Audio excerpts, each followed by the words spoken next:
அண்ணா வணக்கண்ணா. ஒரு force tempo traveller ஒன்று போட்டிருக்கேன் பாருங்கண்ணா. 2011 மாடல்னா 4 ஓனர் வண்டினா. வண்டி இப்போதைக்கு பேப்பர் எல்லாமே கரண்ட்டில் இல்லைங்கண்ணா. எல்லாமே 23ஓட முடிஞ்சிருச்சுங்கண்ணா. வண்டி பவர் ஸ்டேரிங் வண்டினா. பாடி லைன்லாம் தெளிவாக இருக்கும். எஃப்சிக்கு பெயிண்ட் அடித்து வண்டி தெளிவாக இருக்கும். ஃப்ரண்ட்டு ரெண்டு ஒரு 50% டயர்னா, பேக்கும் 50% டயர்னா. வண்டியில் ஏசி இல்லைண்ணா.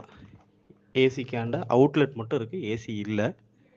மற்றபடி பவர் ஸ்டேரிங்லாம் ஒர்க்கிங் தான். வண்டி ஃபிட்டிங் நார்மல் ஃபிட்டிங் தானே.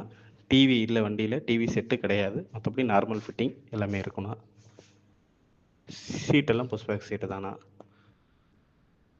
வண்டி இப்போ இருக்கிற ஆர்சிடிஸ் கண்டிஷன் 5,39,000 கொடுத்துர்லாண்ணா. 2011 4 ஓனர் வண்டினா. வண்டி ஒரிஜினல் புக்கு, என்ஓசி எல்லாமே கையில் இருக்குங்கண்ணா. 5,39,000 கிடைக்குண்ணா. வண்டி பார்க்க வேண்டிய இடம் திருச்சி. கால் பண்ணுங்கண்ணா. பார்த்துட்டு ஐடியா பண்ணிட்டு கால் பண்ணுங்க.